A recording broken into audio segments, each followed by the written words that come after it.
আসসালামু আলাইকুম সম্মানিত দর্শক, আশা করি সবাই ভালো আছেন। আপনাদের দোয়ায় আমিও ভালো আছি।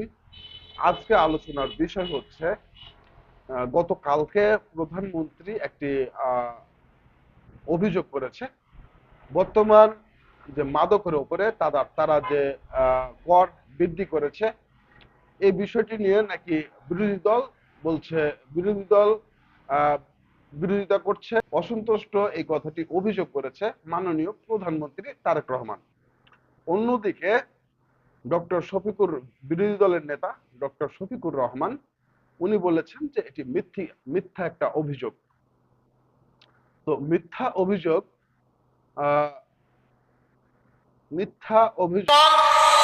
ধূমপান জাতীয় দ্রব্যের ট্যাক্স বাড়ানো হয়েছে বলে বিরোধী দল তার বিরুদ্ধে প্রতিবাদ করে মিছিল করেছে। মিথ্যা ভুয়া। আমার কষ্ট লাগে মাননীয় প্রধানমন্ত্রীর জন্য। তার আশেপাশে কাদেরকে উনি বসিয়েছেন। উনি কুমিল্লায় এসে পিজের দেন, ফরিদপুরে গিয়ে সয়াবিন তেল দেন,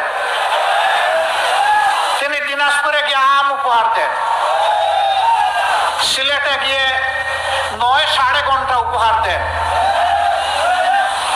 সংসদে গিয়ে প্রাথমিক বিশ্ববিদ্যালয় উপহার দেন, আর কক্সবাজারে এসে বলেন যে বিরোধী দল এই বাজেটে মাদক এবং ধূমপান জাতীয় দ্রব্যের ট্যাক্স বাড়ানো হয়েছে বলে বিরোধী দল তার বিরুদ্ধে প্রতিবাদ করে মিছিল করেছে। মিথ্যা ভুয়া। বোনেরা, দেশের মালিক আপনারা।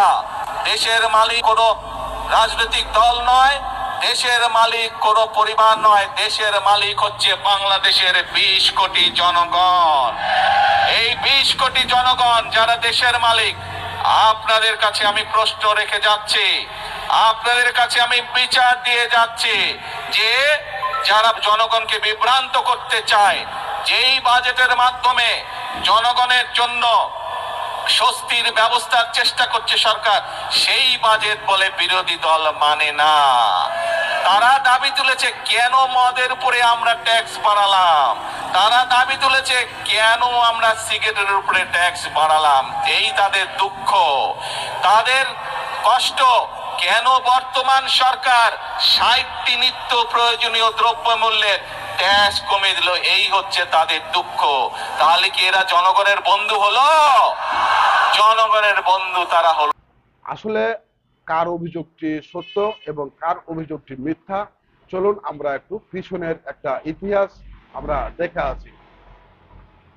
দর্শক, আমরা দেখেছি ঢাকা ইউনিভার্সিটি যখন নির্বাচন হয়েছে, ঢাকা ইউনিভার্সিটি নির্বাচনের পর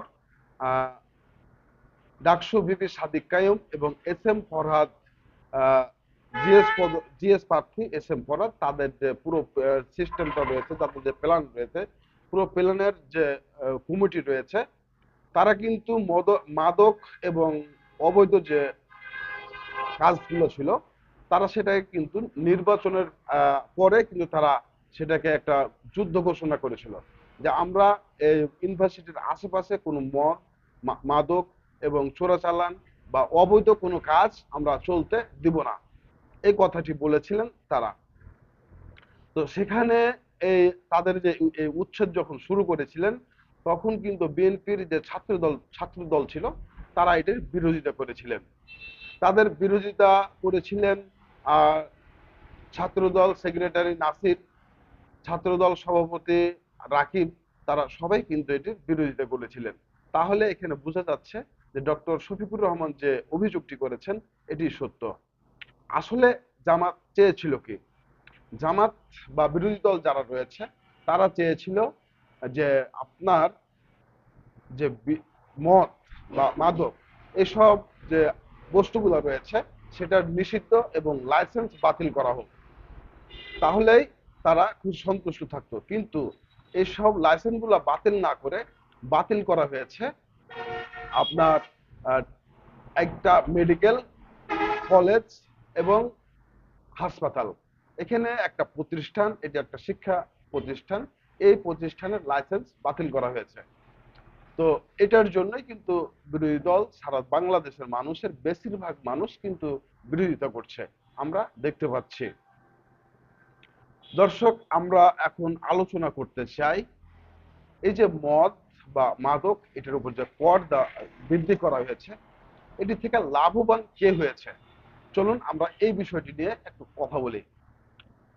কথা হচ্ছে, যখন কর বৃদ্ধি করা হয় তখন কোম্পানিগুলো আছে যারা বিজনেস করে বা এই মাদক উৎপাদন করে, তারা কিন্তু আরো সুযোগ পায় বেশি।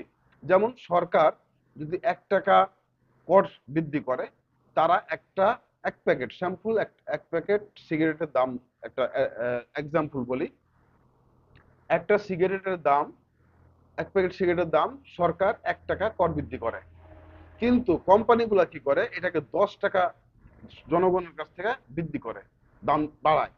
তাহলে এখানে জনগণের কিন্তু বিশাল একটা ক্ষতিগ্রস্ত হচ্ছে।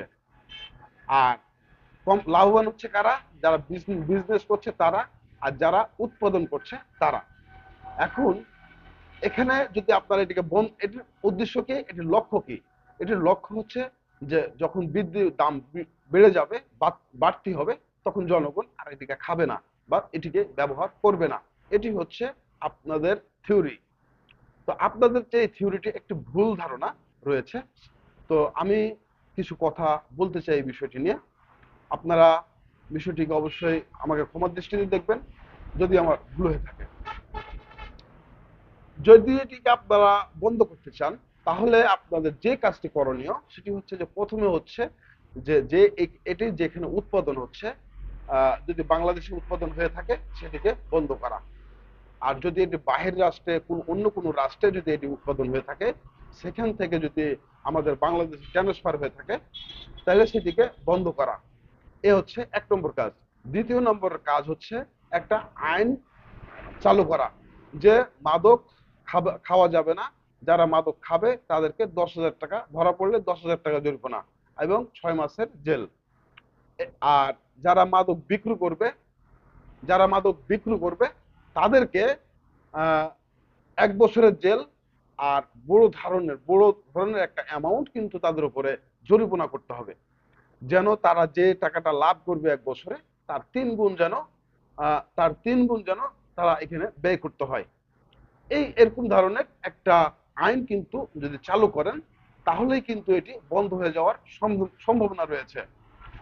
এখন আমরা যদি বিষয়টি আপনারা কেমন লেগেছে, অবশ্যই আপনাদের মতামত কিন্তু আপনারা জানাতে পারেন কমেন্ট বক্সে।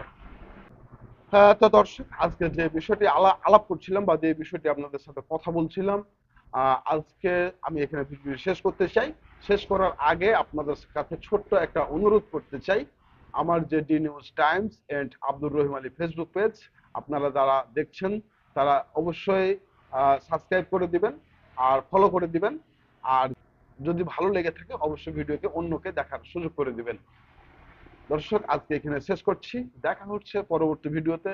আল্লাহ হাফেজ।